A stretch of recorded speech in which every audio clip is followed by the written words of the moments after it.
Madame, Messieurs, assalamu alaikum wa rahmatullahi ta'ala wa barakatuhu. 14 Muharram, 1443 Hégire. Vous suivez le journal. Voici les principaux titres. Inch'Allah, c'est ce samedi que la station relais d'Abengourou, dans la région de Landénié-Douablin, sera officiellement inaugurée. Quelles sont les attentes des populations? Éléments de réponse dans cette édition.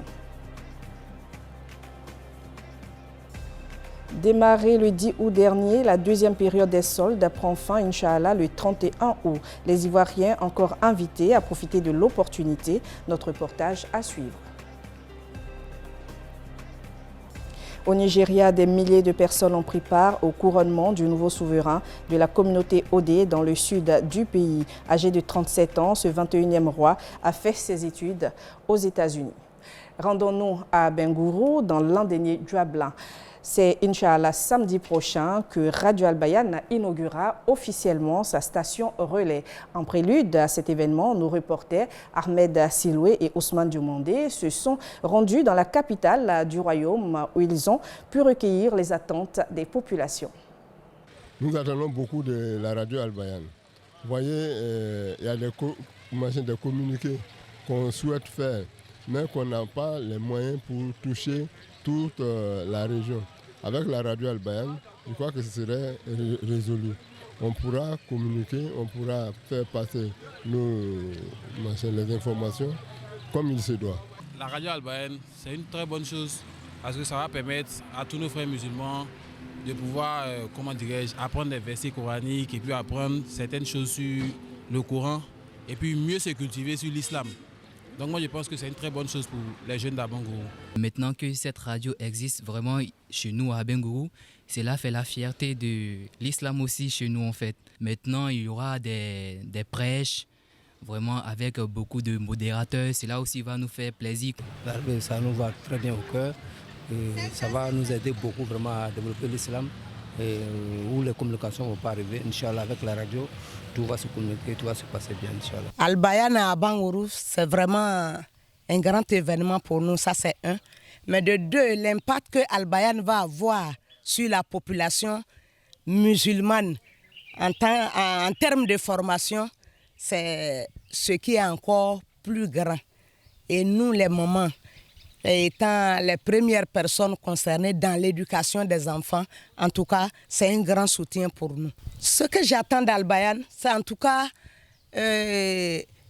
avoir un rôle, le rôle qui lui est déjà assigné, qui est d'éduquer, de sensibiliser, de former. C'est ce que j'attends d'Al-Bayan. Former la population d'Abengourou, nous sensibiliser, c'est ce que j'attends. L'association islamique Nasr Ilm a organisé le 14 août dernier à Treichville une conférence publique autour du thème la Tarika au cœur du débat. Occasion pour elle de clarifier le concept de la Tarika Tidjaniya, sujette à de nombreuses controverses. Suivant les explications du cher Chérif Omar Abdelaziz, guide spirituel de Nasr Ilm Côte d'Ivoire. La Tarika Tidjaniya Non. est une prise de conscience Allahu Akbar. d'une quête parfaite qui nous prend par notre main Non. et nous amener jusqu'à Dieu. Beaucoup de gens ont prié, Non. mais dans un sommeil profond. Wallahi. Ils sont rares, Non. ces gens-là, Non. qui prient dans un éveil spirituel. Allahu Akbar. L'association Nasr Ilm a été créée en 1988 au Sénégal par le cheikh Hassan Sissé, petit-fils du cheikh Ibrahima Niass. La communauté musulmane du quartier Chicago de Treichville a organisé pour sa part une nuit de prière à l'occasion du Nouvel An islamique. Occasion pour mettre en évidence les mérites de Ashura. Siriki Baro. À l'instar de plusieurs communautés musulmanes, celle dirigée par Oustaz Abderrahman Zonga Faouzan de l'avenue 7 rue 24 de Treichville a également consacré une nuit dans l'adoration en signe de reconnaissance au Tout-Puissant pour cette nouvelle année hégirienne. Le conférencier du jour, Oustaz Samarali Abdul Salam, a recommandé le repentir à l'assistance pour bénéficier de la miséricorde d'Allah. On va se concentrer, redresser vers Allah subhanahu wa ta'ala. sa miséricorde sur nous, qu'il nous fait des hommes bien, des hommes positifs, pas malheureux, pas des pauvres, pas des gens de problème. Les fidèles musulmans ont formulé des prières pour une stabilité durable dans notre pays et pour la fin de toutes sortes de pandémies. Cette nuit, nous avons célébré l'Ashura, qui est l'un des trucs qui sont les plus grands. Alors, nous avons trouvé dans le temps du prophète sallallahu alayhi wa sallam, lorsque le prophète est parti à Médine, il a trouvé les Juifs faisaient le carême. Alors donc le prophète a dit, mais pourquoi vous faites le carême? Et dit que nous sommes reconnaissants envers Dieu qui nous a permis d'être là cette année. Le chapitre 36 du noble Coran, la sourate Yassine, a été récité 100 fois par les fidèles et des bénédictions faites par les imams ont mis fin à la cérémonie. Comment occuper ces vacances scolaires? Face à plusieurs options, les parents ont choisi la retraite spirituelle pour leurs enfants. Depuis samedi, une vingtaine d'entre eux sont à Jacquesville grâce au groupe Al-Astiga. Avant le départ, des conseils leur ont été prodigués. Abdoulakim Odouloui. Des sacs de voyage bien remplis avec tout le nécessaire pour un séjour de 2 semaines, les enfants inscrits pour la retraite spirituelle ont le même objectif: passer des vacances dans l'apprentissage de la religion avec un encouragement de leurs parents. J'accepte de partir parce que j'ai conscience des bénéfices que cette retraite va m'apporter et c'est ma deuxième fois de partir. La première fois, c'était très bénéfique, donc c'est pour ça que j'ai décidé de relancer. Je viens de France et je suis en vacances, donc on a profité avec mes cousins pour venir faire une retraite spirituelle, pour apprendre des sourates et puis pour en connaître plus sur la religion. C'est avec un plaisir que nous participons à ce retrait spirituel. Donc on espère avoir une bonne satisfaction. Comme d'habitude les années dernières, les enfants ne se plaignent pas. Ils ont vraiment apprécié. Donc voilà, c'est vraiment une satisfaction de participer.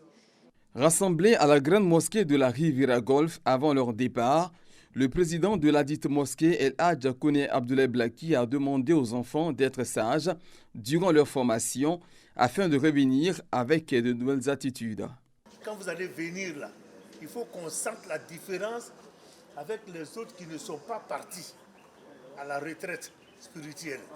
Cette sortie spirituelle, initiée par le groupe Al-Astiga, qui est à sa 7e édition, vise à donner une éducation religieuse aux enfants musulmans.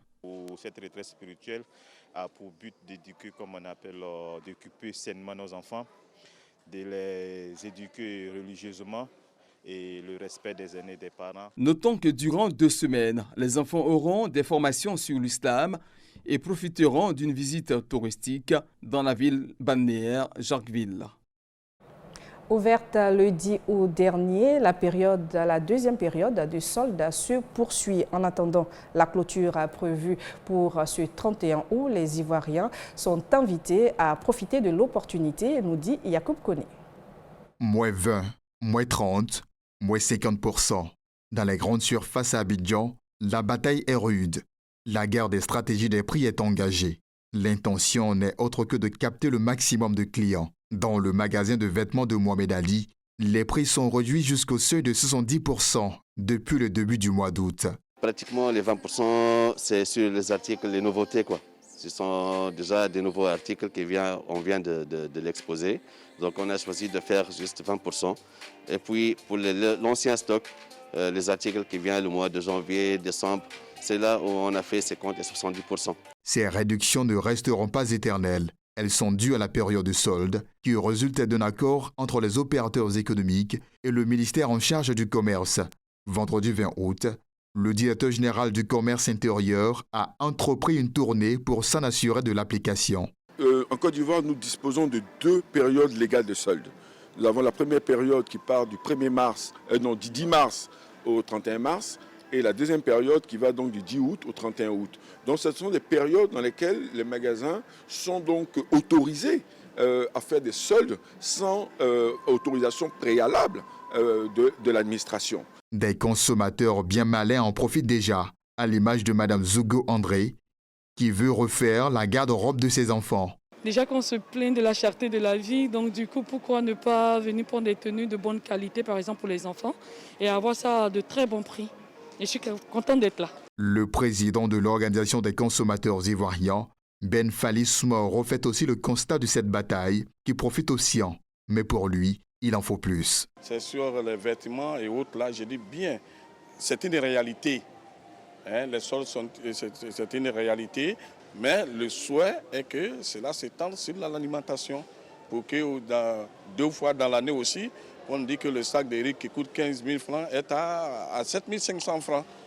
Bon, c'est vrai que généralement, les soldes sont faits par les commerçants pour pouvoir déstocker les produits qui sont, ou les articles qui font passer généralement d'une collection à une autre. Donc c'est vraiment des produits qui ont un cycle de vie plus long. Alors que vous notez avec moi que les produits vivriers, en règle générale, ne sont pas toujours concernés, sont des produits vraiment spot qu'on achète immédiatement. Ces soldes interviennent dans un contexte marqué par l'amplification des grognes contre la cherté de la vie en Côte d'Ivoire. La Direction générale du commerce intérieur invite les populations à en profiter en vue d'atténuer la souffrance des porte-monnaies. Le tour de l'actualité internationale de la VOA nous conduit au Niger, au Mali et au Nigeria, où le 21e roi de la communauté Odé dans le sud du pays a été couronné samedi en présence de milliers de personnes. Suivant. Au Niger, 19 personnes ont été tuées et 2 autres blessées lors d'une attaque de djihadistes présumés contre un village de la région de Tillabéri, à l'ouest, dans la zone dite des 3 frontières, selon une annonce faite samedi par le ministère nigérien de l'Intérieur. Le Tchad a annoncé samedi avoir divisé par 2 ses effectifs déployés en février au sein de la force anti-djihadiste du G5 Sahel dans la zone des 3 frontières aux confins du Mali, du Niger et du Burkina Faso en évoquant un redéploiement stratégique.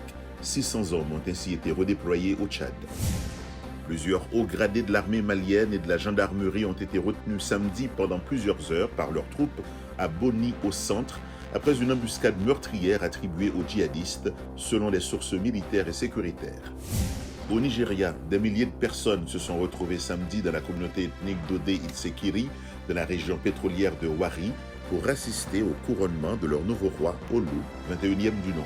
Il est l'un des monarques traditionnels les plus importants au Nigeria.